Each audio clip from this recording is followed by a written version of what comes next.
O pacote anticrime apresentado essa semana pelo ministro da Justiça, Sérgio Moro, divide opiniões entre os juristas. O projeto já sofreu algumas alterações após as primeiras críticas, mas, em linhas gerais, pretende alterar 14 leis. Entre outros pontos, ele endurece penas para o crime organizado e crimes de corrupção. Eu vou conversar com o advogado Leonardo Guimarães, que é professor de processo penal e coordenador do curso da pós-graduação de Ciências Penais da PUC Minas. Bem-vindo, professor. Muito obrigado, Vivian. Prazer novamente. Leonardo, você elabora um parecer ou participa da elaboração de um trabalho sobre o pacote do Moro para o Instituto de Direito Processual Penal da Bahia. Então, está mergulhado nesse assunto e eu queria saber qual é a sua opinião. Vamos começar com o todo, o projeto todo, para onde ele sinaliza, qual a sua opinião desse projeto como um todo? Vivian, a apresentação desse projeto causou surpresa para todos os professores, né, da área de ciências penais, porque anteriormente a essa manifestação do ministro da Justiça, não houve nenhum debate a respeito do assunto, não houve nenhuma comissão formada para que fosse discutida esses assuntos tão importantes, né, para a sociedade. Então, só para nós termos aqui uma ideia, quando uma lei com substancial incidência na vida do povo, na vida das pessoas, ela está em debate, ela se projeta a alteração dessa lei, é preciso que o assunto seja debatido. É preciso que o povo saiba, que a população saiba qual é o significado e o alcance das alterações que se propõem. E fazendo, né, uma crítica aqui a esse procedimento, né, a essa metodologia que o Ministério da Justiça utilizou por intermédio do ministro e ex-juiz Sérgio Moro, ele declarou publicamente, quando anunciou esse projeto para os governadores na última segunda-feira, que o projeto de lei que estava ali apresentando não era para agradar os professores de direito penal e os professores de processo penal. Ora, mas se nós somos quem estudamos esse assunto com profundidade teórica, com pesquisas científicas e, evidentemente, sabemos os resultados de uma lei ruim, de uma proposta que vai interferir no sistema penal como um todo ineficiente, nós deveríamos ser consultados, nós deveríamos ser ouvidos, né? Então, já começa mal o ministro ao propor essas alterações substanciais sem a oitiva, principalmente da população e da academia. Porque nós da academia, nós da universidade, representamos a sociedade também. Somos uma voz da sociedade. Agora, professor, vamos começar a tentar destrinchar, quer dizer, essa é a sua percepção inicial, inclusive pela forma como o ministro apresentou. Agora, tratando especificamente de pontos, vamos começar pelo que te chama mais atenção. O que te preocupa mais nesse conjunto de propostas, de alterações que Sérgio Moro apresentou?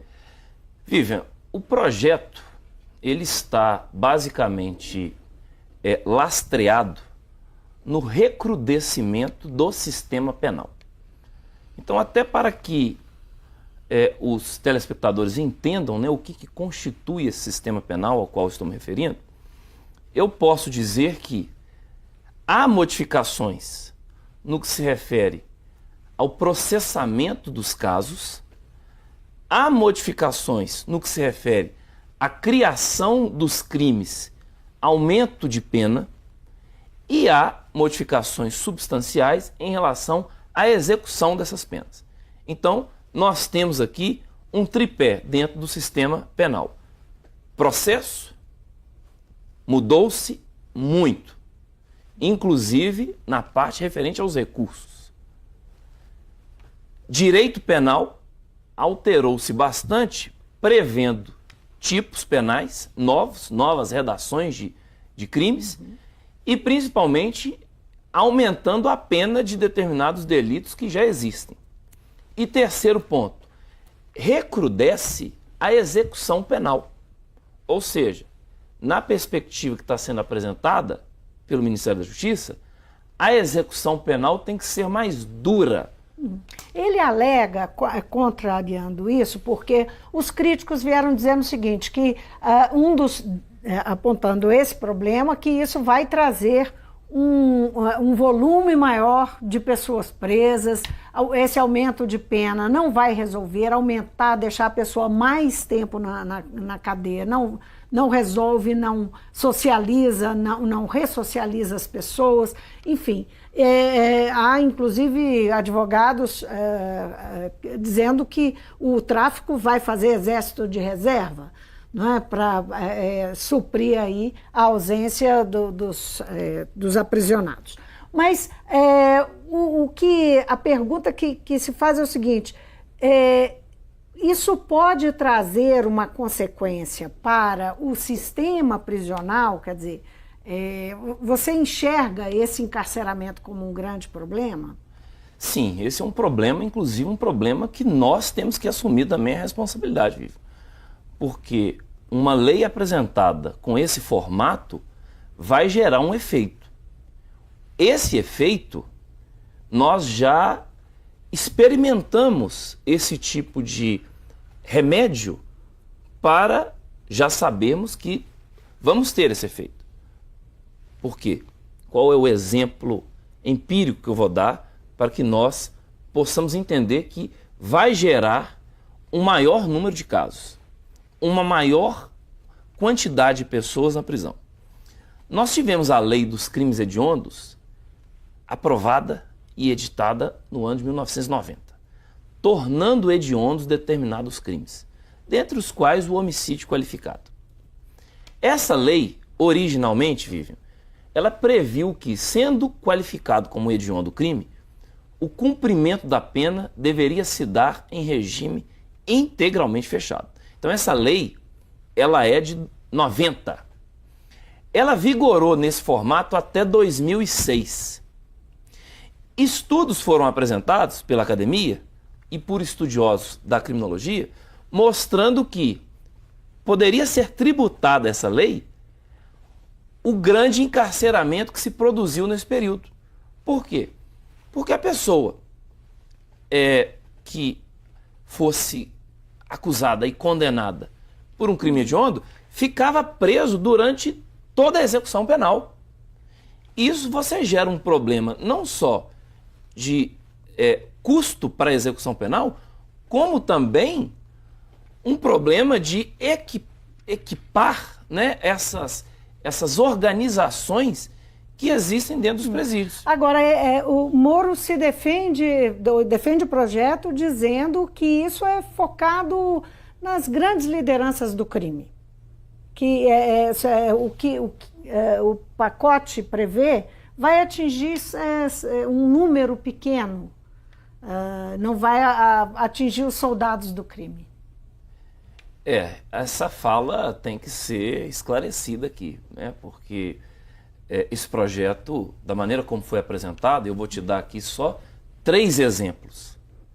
Ele pode pegar qualquer pessoa, e é isso que a população tem que entender. Primeiro, está se propondo os chamados acordos penais. E aí, pela experiência que eu tenho de conhecimento de outros sistemas jurídicos aqui na América Latina, sempre quando o país adota esse sistema de acordos penais para abreviar a solução do caso, ela tem que estruturar a defesa pública. Por que isso?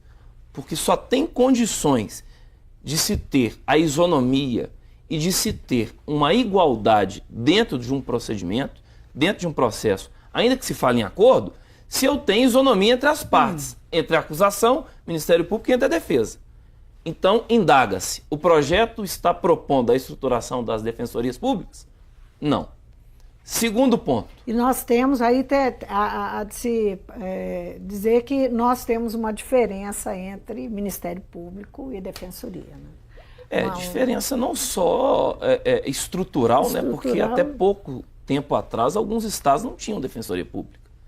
Né? Como também... de gente mesmo, sim, de pessoal, sim, né? Estrutura mesmo. Sim. Bom, segundo ponto, Tribunal do Júri. O projeto propõe que alguém que vá ser julgado por um crime doloso contra a vida, pelo Tribunal do Júri, se for condenado, já saia dali diretamente para a penitenciária, para cumprimento da pena. Ora, mas e o direito ao recurso? Porque o direito ao recurso está previsto na Constituição, está previsto em tratado internacional, que o Brasil é signatário. Porque a pessoa que é julgada, ela pode querer impugnar o julgamento, o procedimento, que às vezes apresenta-se como viciado no Tribunal do Júri. Então, como que você vai permitir que alguém já cumpra a pena se o julgamento pode ser anulado e o processo revisto? E o terceiro ponto, que é sobre a polêmica da chamada execução provisória da pena, quando tribunais de segundo grau examinam um caso e confirmam a sentença condenatória. Mas aí poderia se perguntar, e os recursos para os tribunais superiores? Tanto para o STJ quanto para o Supremo. Esses recursos não terão o condão de suspender o julgamento de acordo com essa proposta. E aí, sobre esse aspecto também, nós vamos ter o maior número de casos, maior número de pessoas presas antecipadamente e, às vezes, quando o seu recurso for julgado, ainda que seja provido, ainda que ela ganhe o recurso, talvez ela já cumpriu a pena. Por quê? Porque se demora muito para julgar os recursos nos tribunais superiores. Então, cadê a proposta do Ministério da Justiça para poder agilizar o julgamento dos casos no judiciário brasileiro? Cadê a proposta do Ministério da Justiça para se poder reconhecer um direito fundamental, que é o direito à duração razoável do processo? Pra vocês terem uma ideia, hoje, em média, um recurso para o Superior Tribunal de Justiça demora mais ou menos uns 5 anos para ele ser admitido e julgado. Então imagine... Seria estabelecer prazos para o funcionamento, inclusive da própria justiça, da própria apreciação do processo, é isso? Além de prazos, Vivian, nós teríamos que simplificar o procedimento e, principalmente, pela experiência que eu vi em outros países, nós teríamos que adotar mais a oralidade do que a forma escrita para os processos, que é, talvez, aí o grande ponto de demora para a solução dos casos. Agora, uma outra crítica é que a questão da prisão após condenação em segunda instância, que está sendo proposta a inclusão no Código de Processo Penal, né? Vai ser julgada agora, 10 de abril, pelo STF. Né? Então, houve aí muita crítica nesse sentido. Qual que é a sua opinião sobre isso? Que é uma questão constitucional que está sendo discutida em nível constitucional. Né? Eu vou apresentar aqui 2 argumentos. Né? Como foi lembrado, o Supremo vai dar a palavra final a respeito da interpretação do princípio da presunção de inocência em abril próximo. Ou seja, o que significa interpretar o que é a presunção de inocência? Porque a Constituição previu que a pessoa inocente, até que a decisão contra ele proferida não caiba recurso. Então, se cabe um recurso para o STJ e para o Supremo, a sentença condenatória não pode ser cumprida, porque a Constituição previu isso. São institutos jurídicos. Ou seja, o Instituto do Trânsito Julgado, o Instituto da Coisa Julgada. O direito ao recurso está previsto na Constituição. Então, esse é o primeiro ponto. Esbarra o projeto de uma maneira... Uma questão polêmica que está lá no Supremo, né? Sim, porque já houve um entendimento exatamente. Em 2009 e agora a expectativa... não é? A polêmica em torno da questão. Né? Sim, esbarra na questão constitucional que depende do posicionamento do Supremo. E só um parênteses em relação ao que o Supremo pode decidir. pode ser que o Supremo decida que a última instância, para fins de cumprimento da pena, seja o Superior Tribunal de Justiça, que é um outro tribunal em Brasília. Pode ser. É uma das teses Sim. que já foi apresentado pelos ministros, né, quando tiveram a oportunidade de examinar esse assunto. Foi defendido pelo Toffoli, né? Exatamente, pelo ministro Gilmar. Enfim, mas o outro ponto, Vivian, é o seguinte: tem casos, e isso o ministro não divulga, né, esses dados, porque existem pesquisas nesse sentido, que a condenação ela é revertida nos tribunais superiores. Então, quem é que vai pagar essa conta? No seguinte sentido: imagine, eu fui condenado em primeira e segunda instância. Recorro ao STJ ou ao Supremo Tribunal Federal, mas já inicio o cumprimento da pena, na perspectiva que propõe o Ministério da Justiça. O Supremo me absolve, dizendo que a prova utilizada para o meu julgamento é ilícita. Só que eu fiquei 5 anos preso. Quem é que vai pagar a indenização? Essa é a pergunta do Marco Aurélio Mello, né? Um dos ministros estatal. do Supremo. Quem é que vai pagar? É o povo. E nós, eu particularmente, eu até posso relatar isso aqui, eu vi o movimento da década de 80 pelo reconhecimento dos direitos. Eu vi as lutas sociais para que os direitos fundamentais fossem introduzidos num texto da República. Ou seja, os direitos estão previstos na Constituição. Agora, todo o pacote, ele inclui aí a questão da corrupção, do combate à corrupção, que é uma bandeira de Sérgio Moro. Ele se tornou uma figura pública, inclusive, por causa disso. Estão lá pelo menos dois pontos que estão ligados ao crime, aos crimes de corrupção.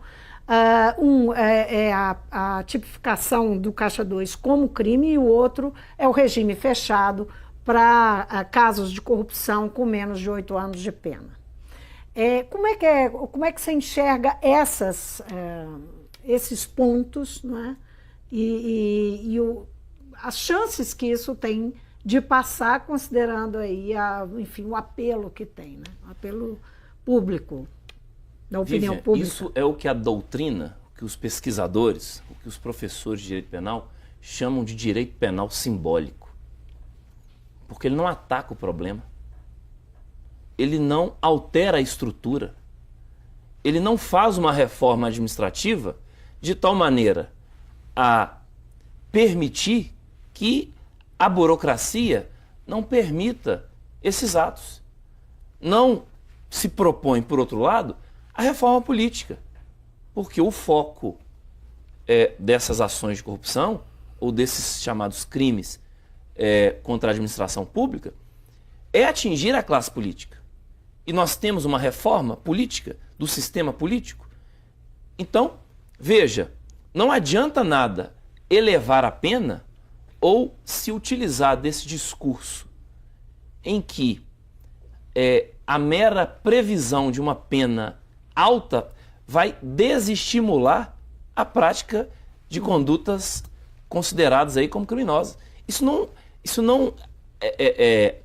não foi exequível em nenhum lugar do mundo. E nós temos exemplos claros disso. Então, vamos pensar, ainda que se coloque um exemplo aqui bem cotidiano, uma pena mínima de 20 anos para quem se envolve em acidente de trânsito e mata alguém, esses casos vão continuar existindo. Porque a mera previsão de uma pena alta não desestimula ninguém. É preciso ir onde? No ponto do problema, no foco. E isso, evidentemente, vai gerar o quê? Mais encarceramento. Enquanto o problema da corrupção não é atingido de uma maneira frontal, na minha opinião. Agora, professor Leonardo, esse modelo que está proposto, não é? Da forma como está proposto, sofreu aí umas pequenas alterações, com a pedido dos governadores, teve uma coisa ou outra, né? E do ministro Celso de Mello também, por conta de forma, né? De projeto e tal. Mas se for mantido como está, se o Congresso aprovar, o que nós podemos esperar, só para a gente finalizar, da segurança pública e da violência, da questão da violência, que são os dois pontos que querem ser, que se pretende, o Ministério da Justiça pretende atacar, não é? Aumentar a segurança e combater a violência. Vivian, a minha percepção é pessimista em relação às áreas da segurança pública e principalmente a redução da violência, que também me preocupa. Por quê? Porque esse modelo é um modelo fracassado. Nós estamos apostando num tipo de resposta penal que não vai gerar o efeito esperado. Que modelo que nós precisamos dele, na sua opinião? Veja, um exemplo. Dentro dessas mudanças que se propõe, qual é a alteração que se pretende fazer em relação às investigações criminais? Ou seja, a estruturação das polícias de investigação, que são as polícias que dão suporte para que um julgamento seja melhorar esse tipo de trabalho. Exatamente, melhorar, racionalizar, desburocratizar, integrar, principalmente com o Ministério Público, com outras forças da segurança pública. Qual é a ação do pacote nesse sentido? Não há. E os governadores, com muita razão, estão preocupados, porque são eles que vão pagar essa conta aí com, evidentemente, o aumento do número de pessoas presas. Porque a execução penal, ela é primordialmente função dos estados da federação. Professor Leonardo, muitíssimo obrigada pela presença no Mundo Político. Vamos aguardar aí o desdobramento, né, desse pacote que está se rivalizando aí com a Previdência, né? Vai ter que encarar a Previdência no trâmite no Congresso, né? Mas pelo menos nesse pacote esperamos que sejamos ouvidos, né? Vamos apresentar aí um estudo a respeito do assunto para que possa municiar os nossos representantes no Congresso Nacional. Eu conversei com o advogado Leonardo Guimarães, professor de processo penal da PUC Minas e coordenador da pós-graduação em ciências penais da universidade. Nós falamos aqui do pacote anticrime proposto pelo ministro da Justiça, Sérgio Moro, que tem sido acompanhado por várias críticas de diversos juristas no país. O Mundo Político fica por aqui. Obrigada por nos acompanhar. E se você quer rever a entrevista, é só acessar o YouTube ou o nosso site. Você também pode interagir com a gente por e-mail ou pelo Twitter. Então, até a próxima.